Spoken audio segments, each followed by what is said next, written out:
Thanks so much for being here. I'm happy to be here. And this is continuing the conversation that I've been having with several guests, mainly around like masculine, feminine dynamics, dating, where it feels like we are speaking different languages right now. And there's a lot of, to be honest, kind of feels like animosity towards the other sex. Yes. And I'm not sure any of us really know why. And I'm hoping you know a little bit more than everybody else and can help just bridge that gap. So something you had brought up when I was looking through a lot of your content, you said you really love asking for permission from your man. Yeah. And I found that fascinating because when women ask for me for permission, I'm like, oh, hello. Yeah. And all I want to do is make her world a reality.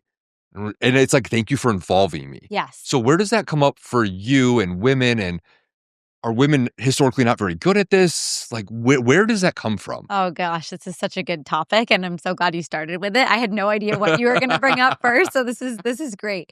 And I'm glad that you saw that and that you resonated with it. Okay, so a little bit of background. I could just answer this one question for the entire episode because it's so good. But I'll do my best to be concise. So just a little background. I was raised by amazing parents or academics. They're in many ways were so epic and empowering me and giving me the lessons that like I can do anything. I can create anything, which is rare. I don't think a lot of kids really have that kind of empowerment from a young age. So I'm really grateful for that. And my mom is very much, she wears the pants. And my dad's amazing, but he's really like relaxed, zen, go with the flow, just kind of like doesn't have as many opinions about things, has plenty of opinions, but my mom has more. And so I was raised having that modeled to me. Okay. So my mom was kind of the one calling the shots or making more of the decisions. They made a lot of decisions together, but I was front facing. I saw my mom making more of the decisions. Okay. So just a little bit of background. And I would say I have been most of my life a hardcore liberal, independent feminist. Okay. Now, I still have aspects of that in me. And what I like in my journey is I like to transcend and include. So as I'm evolving, as I'm growing, I keep all these different parts of myself, right? And I add, I learn, I integrate, I evolve. And so now I like to joke that I have like a liberal feminist and a hardcore like conservative trad wife in me, both of them, right? I have my super independent woman within me, and I have the one in me that's like I just want to be taken care of and cherished and provided for by a man. I have both of those in me. I have all these different parts in me. And I think that helps me be able to have compassion and understanding and empathy for so many different types of people, and not ostracizing different people or different parts of me. So to get to your question about asking men for permission, I was not raised having that modeled. No, I was raised, you can do whatever you want. You don't need a man. Though my parents have a healthy marriage and they have a great partnership, and my mom and dad both really believe in marriage and monogamy and family, that was modeled. But I also had all this conditioning from our culture, right? That was like, you don't need a man, you can do anything men can do. And I have done a lot of what men do, right? I have been very successful. I've made a lot of money. I've created a 7-figure business. I'm like, okay, I've done things that men do, okay? And I've done it well. And there are things that men can't do that I also really want, right? I want to be a wife. I want to be a mother. I want to be soft. I want to be in my feminine energy. I want to be really receptive and taken care of and cherished. Yes, men can do those things too, but you know what I'm saying? There are differences between men and women. And I think in this time, which things are so heated in our culture and politically and just in the whole kind of landscape and online, it's become taboo to talk about the differences between men and women. It's become taboo to talk about the biological differences between men and women, even though that's science, right? There's just science. So back to your question, as I have learned over the last many years, I've been on this path really for the last decade, but the last few years, more significantly devoted to embodying my feminine energy. I have learned how we like to be treated and as men and women differently. And I've learned to understand men more and how men, for example, need to feel respected and appreciated. And that actually is generally for men of higher value than feeling cherished or loved. Now, we all want to be loved, right? Yeah. But that lands differently in a masculine system. They want to be respected. You tell me if I'm right or wrong here. This is what I've learned, that you want to be respected. You want to be appreciated. You want to be admired.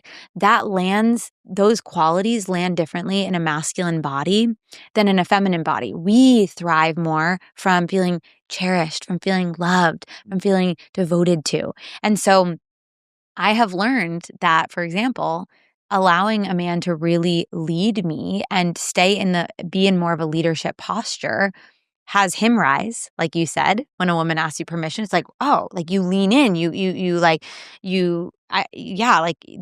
inspired. Mm-hmm. That's what I received from what you said. Yeah.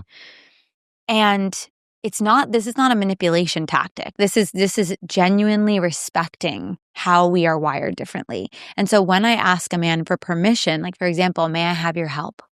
Right? May I have help with this? Or may I share something with you that I'm feeling right now? Versus just, hey, I'm feeling something.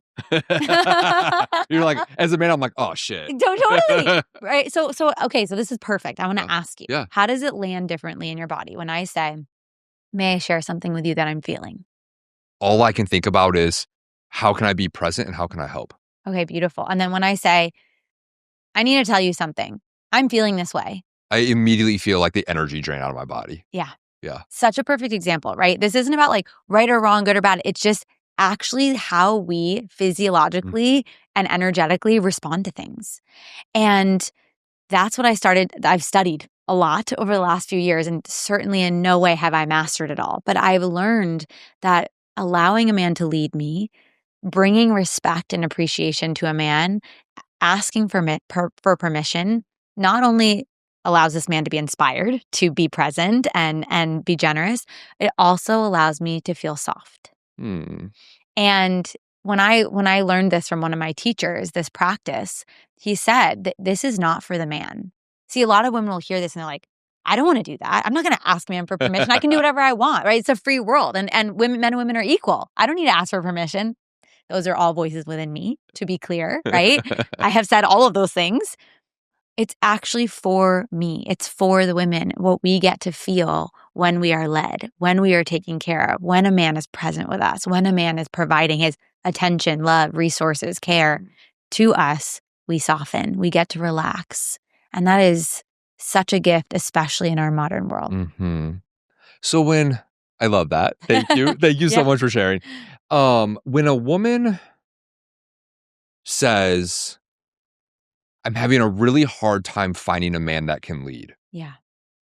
Is it a her thing? Is it a man thing? Like where does the disconnect there? Great. Yeah. Oh, such a good question. It's both. Yeah. I think it's both. Yeah.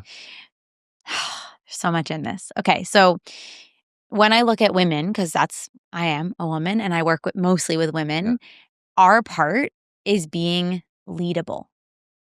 Right? We are not leadable. And another way of saying it, which I love this word, is we're not penetratable. And I don't mean that physically. Yeah. I mean that energetically.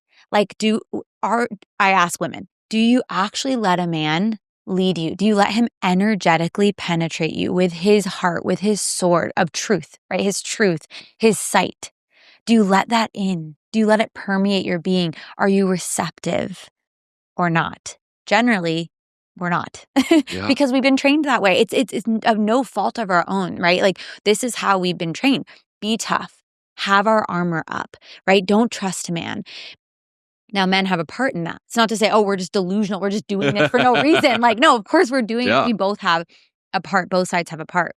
So we women generally are not leadable. We're not penetratable. We're not willing to actually be led. Like a lot of women are not willing to go through the ego death that is required for a man to lead, but they think they want that, right? They're like, no, I want a man to lead. I want a man that's in his healthy masculine and is calling the shots and taking charge. And as soon as he does, and she doesn't like it, it's like, cut off his balls. Yep. Don't do that. I don't like it like that, right? And then we're like, well, why isn't he leading? And we have to humble ourselves and look at our part, which has been a big part of my journey. This has been a very, very humbling journey. And I think a lot of women don't realize if they want that kind of man, they are going to have to metaphorically get on their knees and face how we are not in charge of everything, that we are not perfect, right? I used to live that way. I know everything. I'm perfect. I'm in charge. I can manage anyone and anything. And that was not getting me what I wanted. This also ties into a relationship with God or higher power. And it's also been a big journey of mine to actually get on my knees and pray to something greater. Whatever people believe in, I call it higher power, God, spirit. That has also been a very helpful part of me being able to learn to honor the masculine, is being able to receive the divine and have something above me energetically and not feel that I am above everyone. So that's really helped me in my orientation of being able to receive from men. And now I want to speak about men. Yes. Okay. Hit me with it. Okay. So men's part here, and I'm not going to speak a lot about this because I'm not a man, but I do in my work, we also have a parallel path that men are led down, which I really back men in participating in, called the King's Code. And they are taking Rob and Michael, who are my I know peers, take men through rites of passage, right? So whether it's with them or other men, there's so many amazing men doing incredible men's work. But what is specific that they're doing that I know is kind of rare in our culture, even in the men's work world, is taking men through initiations. Initiations, like rites of passage that initiate men and have them face their death. Have them face what they are most afraid of, because we're coddled in our culture. We're coddled as women and we're coddled as men. And so we're living in a culture where men are in their boy psychology. They're walking around as little boys, acting as men, and then leading our nations, right? All sorts of nations, and companies, our Fortune 500 companies, right? They are leading with good intention. I'm not meaning in any way to insult men. We are lacking initiation in our culture, specifically for men, but both men and women go through initiations. Although women have one built in, which is we have multiple built in, our cycles and also childbirth. Men don't have built-in initiations the way women do. And so they actually have to be brought into situations and circumstances to initiate, to face their discomfort, to face their fears, to face death. So when men are actually initiated into their mature psychology, they are not willing to bend to fold to the whims of demanding and controlling women. They're not. They're in their spines. They're in their hearts. And I don't mean in their spines like controlling and rigid. I mean in their hearts and in their knowing, in their power. And that's actually what we women want. And I know that's what men want. Like I know men want to be in their power and their truth, right? I mean, tell me if I'm wrong, please.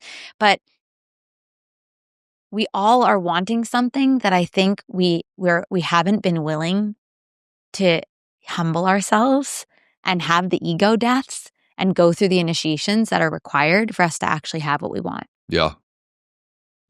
I think we underestimate how much work we have to do on ourselves in order to be the person that we want, that we're actually trying to call in. Yes. Yeah. Oh, I can say from experience, absolutely that's true. Because I was so kind of like entitled and like, I'm so amazing and I should be able to have any man and any man would be lucky to be with me kind of energy.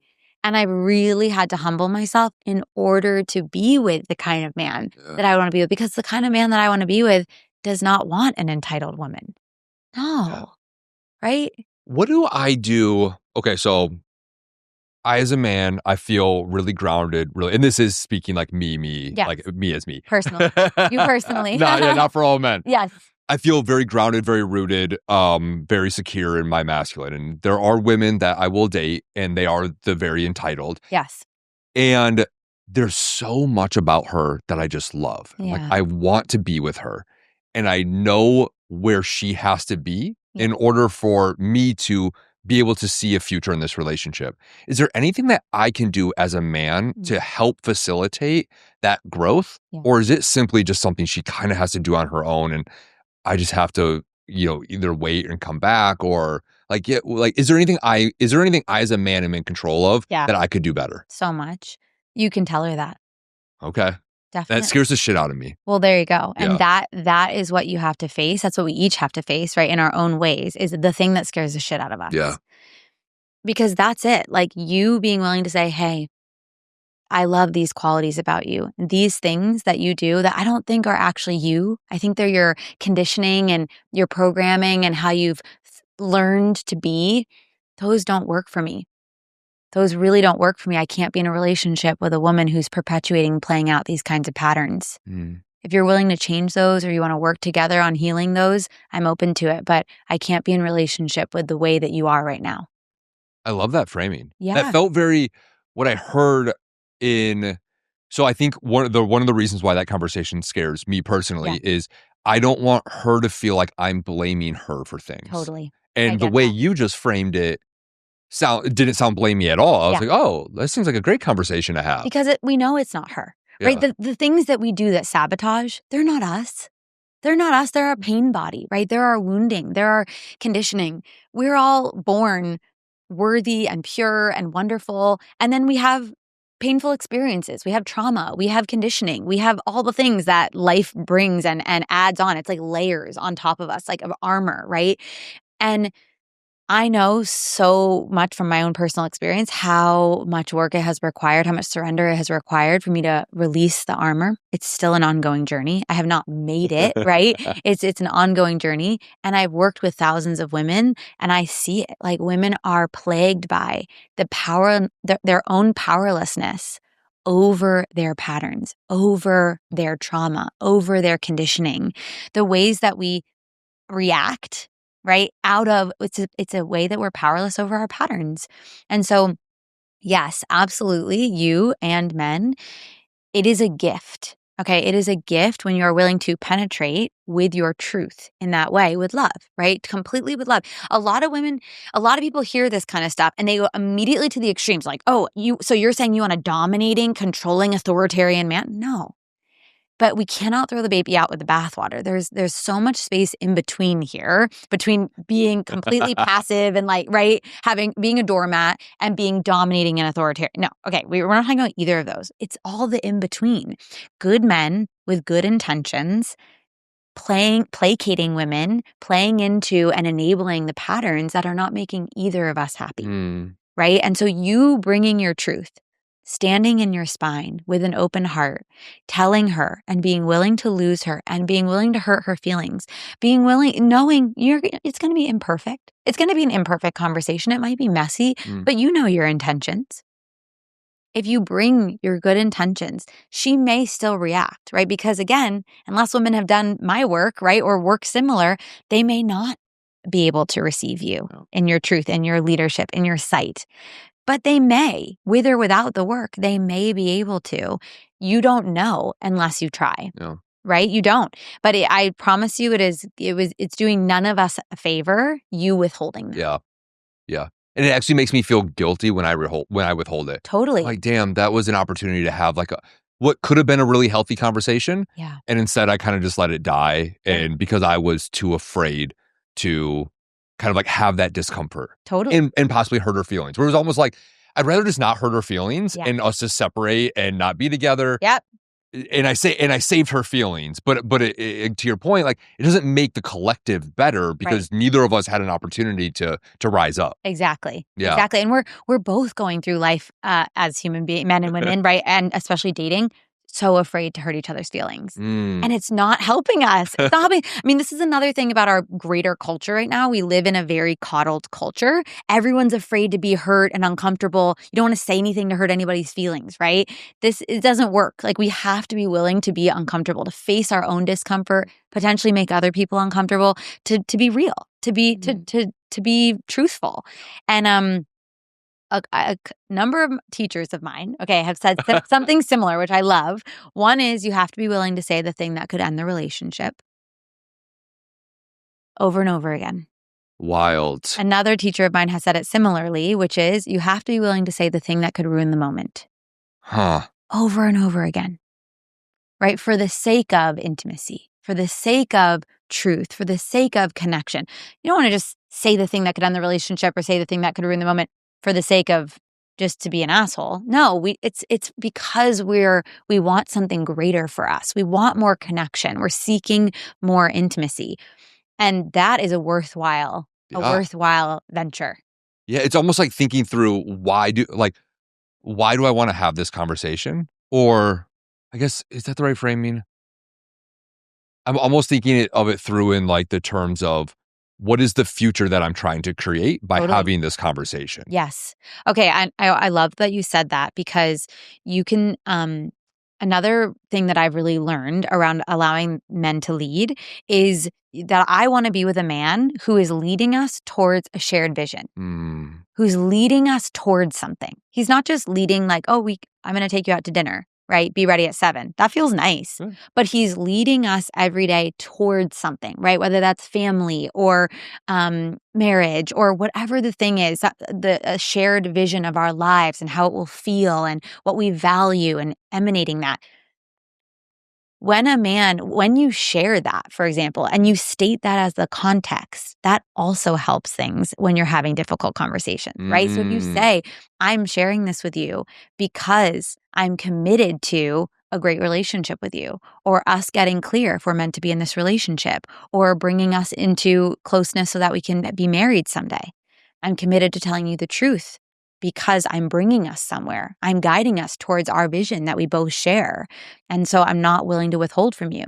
It can really help to share that context, to bring in that reminder of like, this is why I'm taking us through these uncomfortable places and these uncomfortable conversations, because I'm standing for something greater for us. I absolutely love that framing. Yeah. That framing makes it feel so, to your point of, I mean, context is just so important in everything. But the framing in itself is,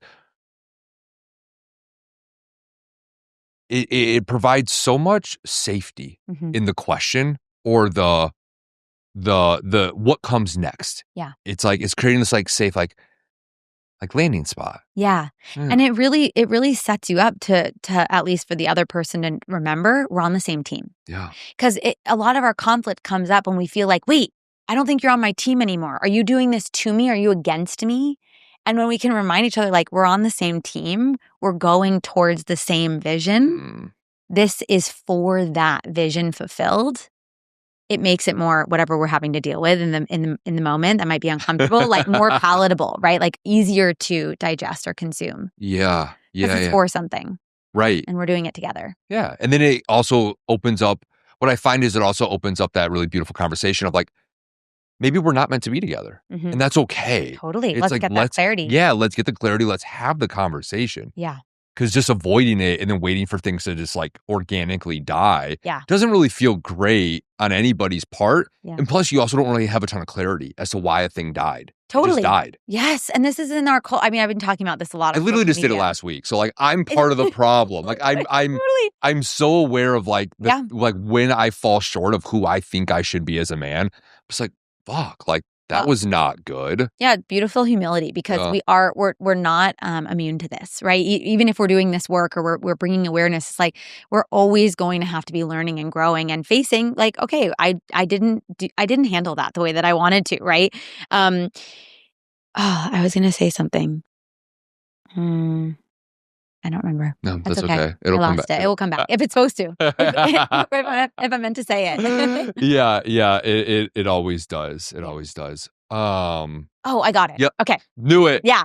Okay. Around dating. I've been posting a lot about dating lately because I'm on a dating journey, and I just think that people don't talk about dating enough, and also healthy dating. I call it emotionally sober dating. It's just such a rare thing in our culture, and in our culture that's so wrapped up in obsession and enmeshment and codependency, and there's so much prevalence of that.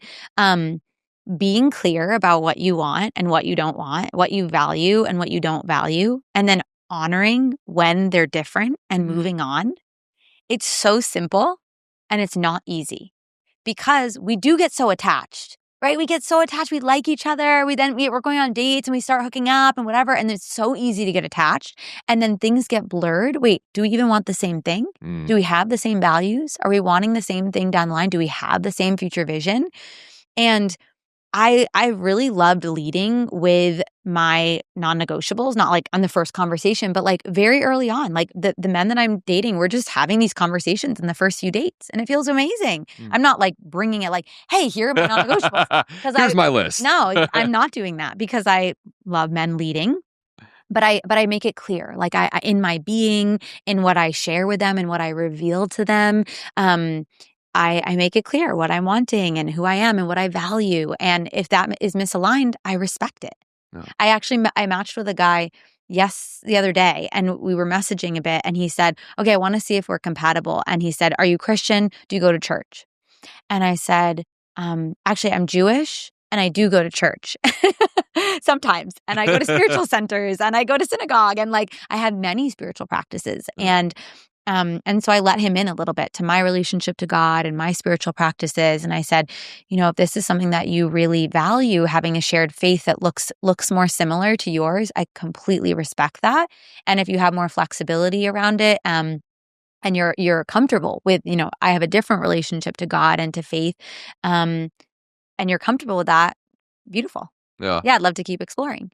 And I just let him in, and I let him know that I totally respect if this is important to him. Yeah. And it's just so nice to be upfront. It's just so nice to be clear, to be revealing, to be direct, and to be willing to let go. And that's the hard part. It certainly has been for me, because it's like, wait, what if you're a great match and you start dating somebody and then you realize you're misaligned, but you just want to hold on to it for the potential? And I think we screw ourselves over a lot doing that. For sure. We often forget that you just need one. Yeah. Right. You just need one. And one that isn't perfect, by the way. We think we need the perfect one, right? We think we need the perfect one. I certainly did. And that was keeping me single. Has kept me single for a long time. Like, oh, he needs to be perfect. He needs to have every single thing on my list. And now I've allowed a lot more flexibility. I'm feeling my whole body relax, just feeling like I have a few non-negotiables that are really important to me, like I think everyone should. And beyond that, yes, I have preferences, but I'm flexible with them because I know whoever I'm going to be with isn't going to be perfect and probably isn't going to be exactly what my list says. And I get to be surprised. I get to be delighted. I get to leave space for miracles. Yeah. Space for miracles. I'm curious. Okay, so within, dating, and we can kind of like stay within like the dating app world, because I think that's where this is going to be the most prevalent, is, okay, so have you ever heard like the theory of like the same 46 women swipe right on the same 4 guys? Yeah. And then, so the idea is that the majority of women swipe right on a handful of men. Right. And then all the other men get no attention whatsoever. Yeah. And then those 4 guys have so many options because all the women are saying yes to them. Right. And it just creates this like huge imbalance. So anyways, I digress slightly. But coming back to it, is there are clearly a lot of men who are not getting a ton of matches. So when you talk about like these non-negotiables or like filtering people out, I would assume many men are like, well, I've had one match in 6 days. Yeah. Who am I to say like, you're not quite like the right fit? So like, I don't know, what would you suggest for those men? Yeah, I mean, it is tough. And I would honestly suggest getting off the dating app. Yeah. Because there are other ways to date. I'm going to a dating event tonight. And there are dating events depending on where people live, right? There are dating events. There's so many in Austin. Oh my gosh, there's so many. We're very lucky. But like there's speed dating in many places around the world. And even if it's not a formal singles event, just going to events where there may be people that value the same thing as you, right? Whether that's a yoga event, a religious event, a spiritual event, if it's men's and women's here in Austin. We have lots of these, right? Like a Polarity event. I met somebody at an entrepreneurship event. Totally. Yeah. Oh my gosh. Great. So like just networking events, right? Networking mixers. It doesn't need to be something that is necessarily oriented towards dating. I actually find the dating ones way less interesting for me. Yeah. Too much pressure. It's like, we're all here for a reason. I'm like, I don't like that. Totally. I actually have a friend that just went to some networking event that I can't remember what it's called because I didn't go, but she was like, there were so many amazing men there. And was it conscious entrepreneurship? Maybe. Dude, it's... Builders. Conscious Builders. That's it. Yes. That one. She said there were amazing men there. She's like, now I want to go, not just for... I want to keep networking, but it was also nice to meet men, not in that necessarily the context of it needing to be single. I walk into that event every time, and I'm like, How did Nate figure out how to bring so many beautiful people into one room? Yeah. It's crazy what that community has done. Well, it's a perfect example, right? Because it's just going somewhere where you have shared interests or values or seeking something similar to other people. You want to connect, you want to network. And there are events everywhere. Yeah. There are events everywhere in the world, right? There are gatherings, there are experiences. And another option is asking people to set you up. I love being set up. I love being set up on dates because you're being vetted a little bit, right? By somebody you love and trust. You might not be a perfect fit, but like they already know the other person. And so they're saying, hey, you guys could hit it off. Yeah. I love being set up. I like that. Anyone, if you have one or two friends, that's all it takes to ask, hey, do you know anyone who's single that you could connect me to and we could set up a date? Yeah, I'm thinking about my mom. My parents have been married almost 40 years, so this is a long time ago. But she said when I was single and dating intentionally, I just told everybody. I was like, I'm single, I'm dating intentionally. Do you have anyone that you want to set me up with? And then she would have singles gatherings. And she would invite men and women, and she would just bring everybody into a living room, and people would meet and mingle, and they would do like kind of sort of like what we would call like authentic relating or intimacy games, right? Like they weren't called that, but just kind of they would have some sort of, connection and would meet people. And she did it for herself, but also for everybody. And I'm like, this is just beautiful. Like, how can we get creative? We're so reliant on dating apps now because it's just what we know. But at that time, they didn't have that. So how else can you do it, Okay. I mean, I agree. Yes, like we're so reliant on dating apps. And for most men that I know, the moment we get off a dating app, we're like, oh, that felt nice. Yeah. Like it felt nice to get off of it. Like they get a little consuming energetically. Yep. I think, it exacerbates rejection because, if you're not dating, you're never getting rejected. And now all of a sudden, nobody's swiping right on you or, you are having conversations that you end up getting ghosted. So now you're just like, you feel like you wake up every day and you're kind of like rejected. Yeah. So they can be very tough psychologically if you're not like in a very good, healthy place and aren't having fun with it. I often look at like when I'm on a dating app is this fun? Yeah. Am I having fun? And as soon as I stop having fun, I delete it, I get off. Same. And I wait till it's fun again. Absolutely. I need to be in an energy of like, I'm enjoying this. I'm feeling open. I'm feeling excited. If I'm feeling like drained, turned off, irritated, resentful, absolutely not. Delete it. Yep. I've gone through many phases with the apps. And now I'm in a phase of like loving it, enjoying it. Yeah. But also that's because I'm really practicing non-attachment. Like I don't even really notice if somebody ghosts because I'm like, whatever, just continuing on. Like I think this is important for men and women, especially for women, because I don't know as much for men and since I'm not a man. But I know for women, like we have to, at least at the beginning, date multiple men and be honest about it. It's not like polyamory. It's like just dating. Yeah. It's just dating, like dating multiple people so that we're not putting all of our eggs in one basket and getting attached, right? Like it's healthy to be going on dates, getting to know people, many people at once. And I don't mean having sex with many people. I actually would discourage that. I mean just going on dates, just getting to know each other, just seeing if you have aligned values. I think this is a whole other topic, but I think bringing in the sexual aspect early on does not serve any of us. I think waiting on that because then our chemicals and hormones are getting into it and then it's like there's more attachment and it can be very intoxicating. So waiting on that until you are more clear that the values are aligned, that there is more, compatibility, I think really serves both of us. But yeah, dating multiple people or talking to multiple people, until something becomes more serious and until you are claimed or devoted, until you're in a committed relationship, I think it's important to keep our options open. Otherwise, we do feel like we're constantly facing rejection, taking it personally. And when we diversify and keep our options open, it helps to make it less personal. Yeah, I love that advice. It is advice that I used to give myself. And when things have not gone well, it's usually when I go against my own advice. Yeah. Where I date a bunch. I meet a girl that I really like. And then I'm kind of like, all right, whatever. I don't want to date anymore. I like her. Right. And then what I realize is I get a little too attached too soon. Yep. And coming from a man's point of view is I generally like when I go on dates, I like to go like on nicer dates. So the idea of taking multiple women to multiple dinners every week is like multiple thousands of dollars a month on basically dates. Yeah. And you start to kind of get to the point where like, oh, this isn't fun. So it gets unfun very fast. I get that. And what I would say to men is like, take us on coffee dates. It's okay. But a lot of women like tell us it's not. And that's where it's like, it's so hard. This is what I'm saying. Like the entitlement. I mean, like I just want to say for myself, and I can't speak for all women. I know we all have different experiences and preferences, but I think it is appropriate to go on a coffee date for the first date because there's no investment yet. We don't even know each other, right? You don't owe me anything. You don't owe me the fanciest 5-star experience. Yes, that might be lovely, but like you said, it's not sustainable. If you are actually healthily dating and having options until you are sure, and then you commit.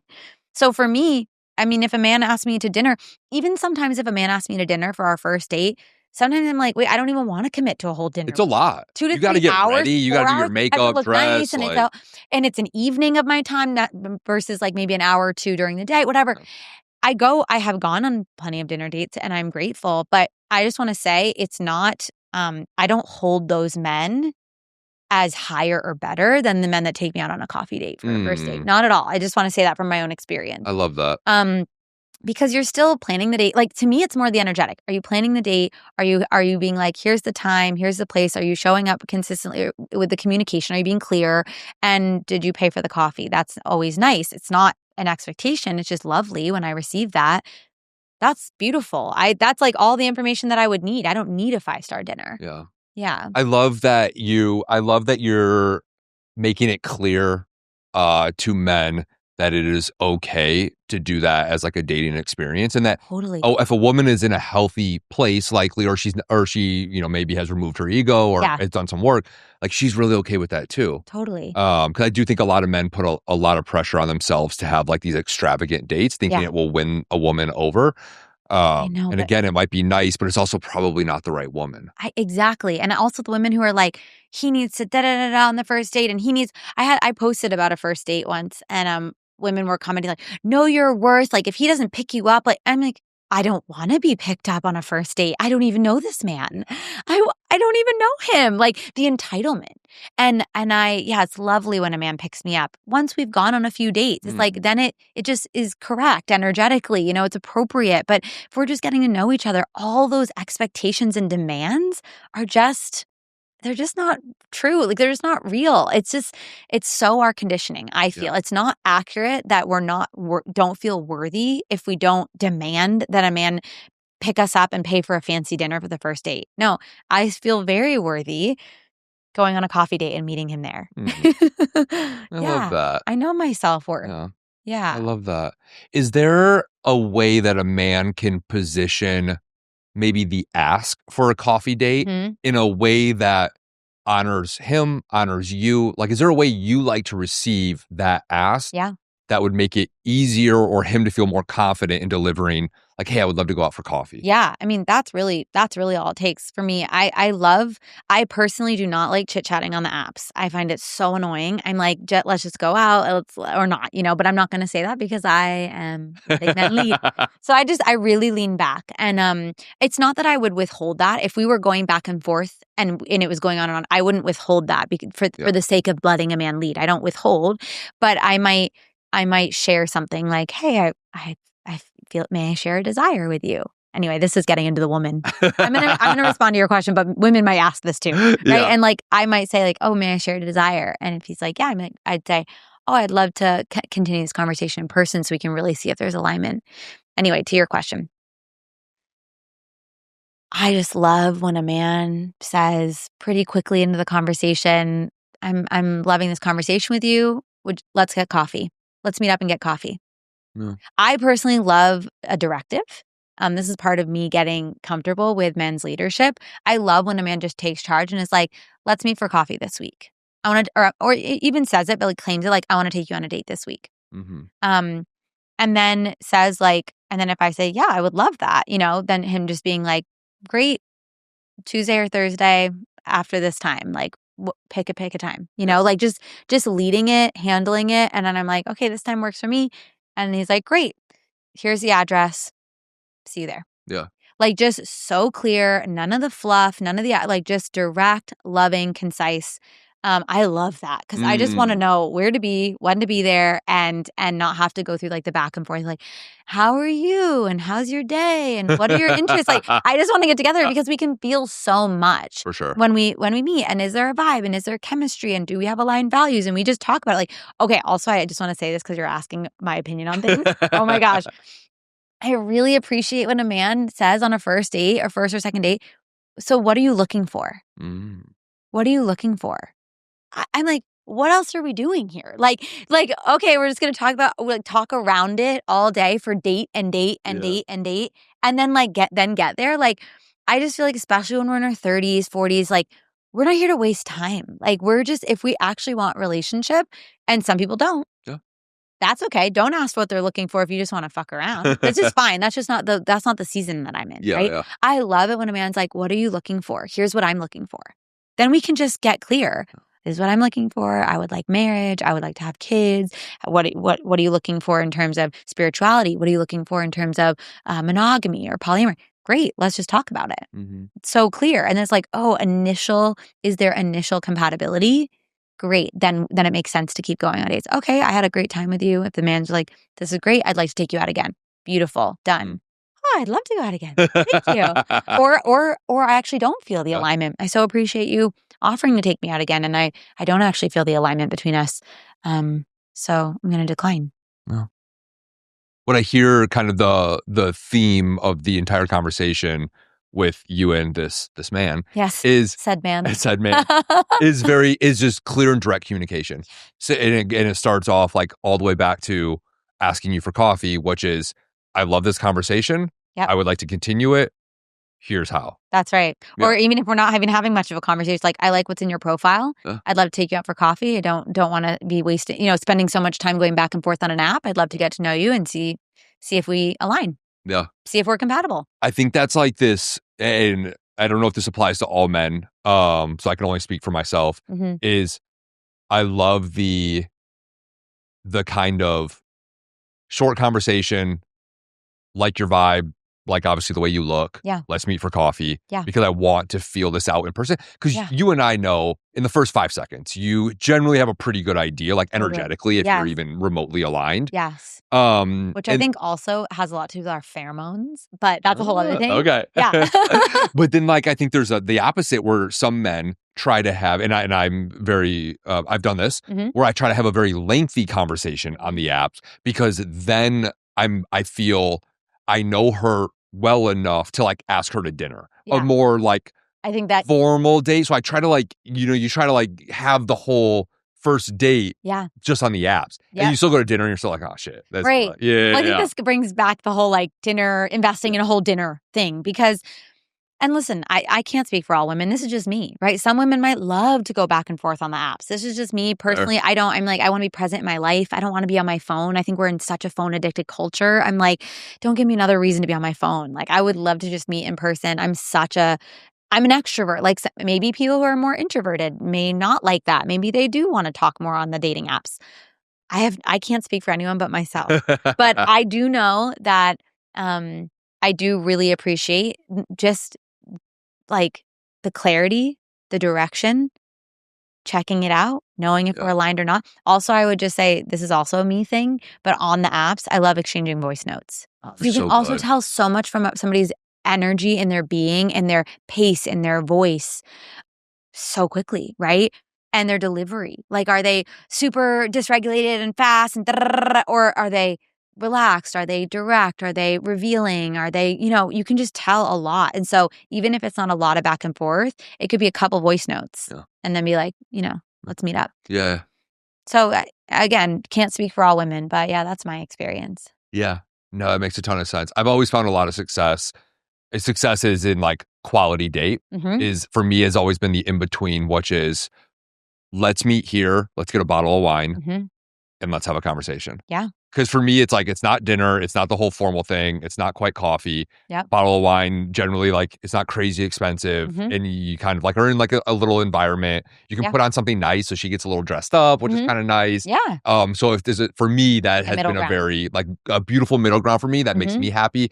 And I think also makes her very happy and feel like she's being catered to like a nice experience. That's great. I mean, I don't even think of that because I don't drink. Yeah. So there you go. It like doesn't even cross my mind as a date. I'm like, no, but I would do that. But it makes total sense. And a lot of people would love a glass of wine. It's like a perfect first date. So that makes a lot of sense. Yeah. You had mentioned when we were talking about dating or like where to meet people. Yeah. And you mentioned kind of events and different things like this. I think that's a great idea. I think many men struggle to talk to women. Good one. Yes. How do you want to be approached as a woman that makes you feel like, oh, I would love to have a conversation with this man? Yeah, so good. I'm just tuning into that. Okay, so I would say I would first just love to feel the man's attention and genuine interest without needing to like, he's not trying to get the agenda of like, I need to ask her, like just showing interest, like, hey, I'm curious about you, asking questions, being receptive, being present. Oh my gosh, that makes a whole that's like when a man's like, hey, how's the event going for you? How are you feeling? Like looking, I feel great. I'm like immediately no, because I value presence so much. And I also get it. And it's a distracting space, but a man's presence is such high currency. It's both of our presence, right? Men and women.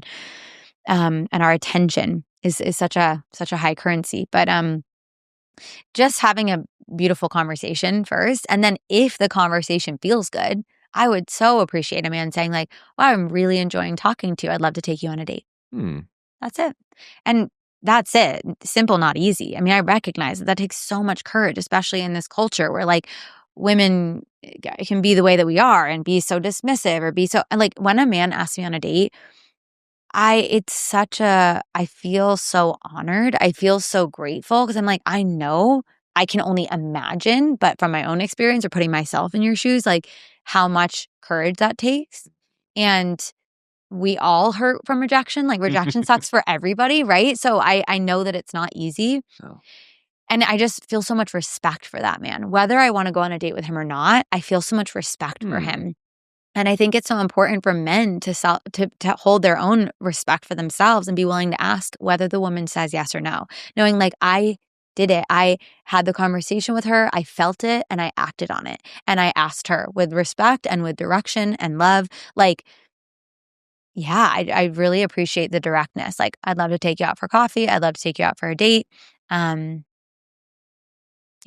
simple. Yeah. Simple and not easy. Simple and not easy. I think that's a perfect framing of it because it does take a lot of courage. You if they say no, you have that kind of like weird, awkward moment. Totally. Yeah, of like, oh, okay. Right. See you later. Like, you just have to know that that's going to exist. It is. And you have to face it, both of us, right? Like women being open and receptive to being asked out, we have to face that we might have to have the awkward moment of receiving it and saying yes or saying no, and then have to deal with the fact that they may say yes or they may say no, and it might be uncomfortable. But again, it comes back to like being okay with discomfort, which we as a culture have like really started to, in many ways, avoided all discomfort or anything that might activate or trigger us. And like, no, we just have to face uncomfortable situations. And I'll say, like for myself, I hate saying no. I hate it. And I think a lot of women do. And it's such a powerful practice to say it in the moment, which I'm really bad at. It's not just saying no, because I actually don't get asked out in person a lot on a first date. I think because of what we're talking about. Like, I think people are like, I don't know how, or men are so afraid of women being like, why are you hitting on me? Or all the shit now that we deal with, men and women. But I think it's for many reasons. And generally up until more recently, I had more armor and like wasn't as available for it. But even being asked out on second dates or third dates, like when I can feel a no, it's so hard for me because I don't want to hurt a man's feelings or I don't want to hurt his ego or whatever. But again, like it came up earlier in the conversation where you didn't want to hurt her feelings, bringing the truth. It's such a gift for both of us when we bring our truth, right? Like, hey, I'm not feeling the alignment here. I don't think that we have the same values, or I'm not feeling the attraction that I would need in order to continue exploring this connection. And listen, I'm way better at doing it on message because it is uncomfortable for me. But when I can do it in person, I do. And if I can't, I give myself grace and I do it. I do my best to either send it in a voice note or in a message, but I don't ghost. Yeah. Yeah. Is that like a self-pride thing, or is it a respect thing? Like, where does it come from? Yeah, it's something I'm just committed to. In a culture that's like ghosting is so common and prevalent, just like so easy to do. I don't do it. It's actually, I think originally came from my mom like years ago being like, yeah, don't do that. Like don't just disappear on people. It was before it was even called ghosting, but she's like, yeah, like just tell them. Just be honest, just be direct. Like we all deserve that. And yeah, I think that's probably somewhere in me, but also just wanting to give people dignity and treat people with dignity and respect, especially men, who I know value that so much. Yeah, it feels important to me, and also to face my own growth edge and my own discomfort. Yeah. Yeah. Yeah, the growth and discomfort. I went through that the other day with the relationship I was alluding to. Yeah. Where we had very much approached like a 3-day window with no communication. It was very clear, like things were just done, and like ghosting had ensued. Yeah. And I was like, I don't want to be this. And so I just sent her a voice note of like, hey, I really appreciated like getting to know you and our time, and I really wish you luck on like all these things. Because I was like, I just don't want to ghost anymore. Yeah. And I just want to be a man that like I respect. So that's a lot of it for me as a man. And I think that goes into your conversation around like a man asking a girl out.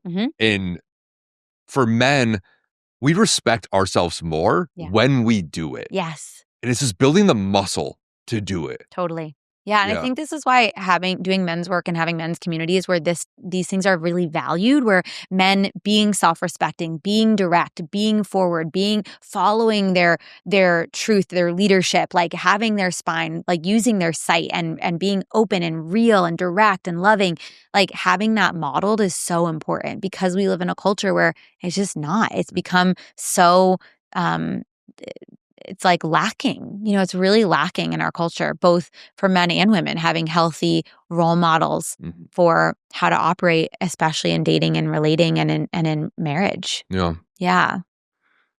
What time is it? 27. We got one more topic that I can get into. What are women searching for right now in men that seems to be missing the most? That men are in control of, that men could be doing better. And not from the man's point of view, but from like, what are women searching for so men know? Wow. Okay. This is a tough one. Let me just feel it for a second.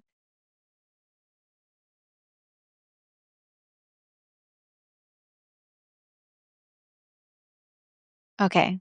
What comes up immediately is a backbone. Ooh. Yeah.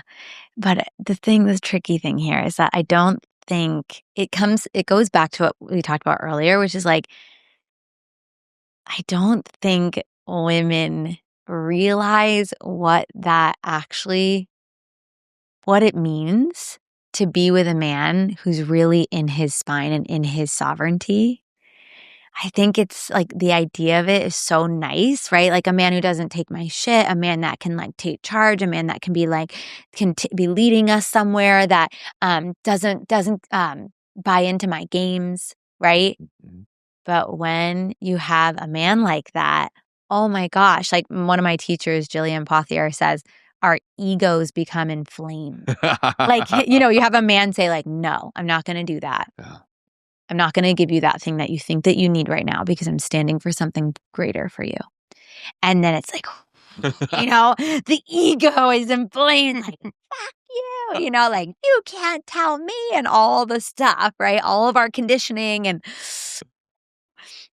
it requires a lot of practice to trust that it's a gift, to receive it as a gift. Like when a man says no to me, when a man challenges me, when I'm being controlling, when a man says, hey, you're being controlling right now, I am receptive to that. I am receptive to that because I know that it pains both of us when I'm being controlling. Right? It doesn't serve either of us when I'm being controlling, when I'm mothering, managing, manipulating, martyring.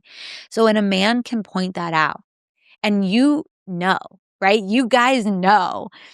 This gets into a whole bigger thing, but it's like, it's our instincts. When you instinctually feel it, it's what we spoke about earlier. Like when I say, may I, when I lead with respect and I honor you and I say, hey, may I share something with you, before I just bring it and penetrate you with it.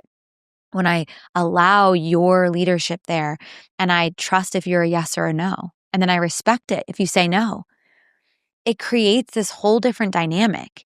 And there's just so much here. Like, I really think that women want men with their hearts online with strong spines. And I know that that's kind of vague, but it's that energy, right? A man that will not cower, will not bend because we're being demanding and controlling, and will actually say, hey, I love you. I'm not going to let you disrespect me like this because I know it doesn't serve either of us if I do. I want you to be able to be soft. I want you to feel safe to feel your feelings. I'm not going to let you control me like this. It's loving. It's not like authoritarian asshole. It's loving. And men can be in dominance and leadership from their hearts. I have experienced it many times. It is life-changing. Women want that. When a man can say that, it's like, oh, okay, I don't have to control you. Oh, okay, I can relax here. You're not going to take my bait. You're not going to play my games. Ah, what a relief. But our ego doesn't like it, right? And so this is why it's a two-way street. You know, men have to do their work to be able to stand up in that way and not cower and be in their strength and in their hearts. And women have to do our work to be able to receive it. Yeah. I love that. Yeah. Okay. Aimee, thank you so much. It was such a good conversation. And I know for a fact I need at least like 5 more. Yeah, I know. There was so much to unpack. Remember, it was like the first question I could have taken the entire podcast on. So there's so much more where this came from. Yeah. Thank you so much for having me. I appreciate it. I think there's so much wisdom in there. And at the end of the day, like, if anybody can just, listen and just get a little bit more clarity on, themselves or where they want to be in their life. Yeah. I think that's all we can ask for. As always, I say, take what you like and leave the rest. I love that. All right. Thanks, Aimee. Thank you. Bye.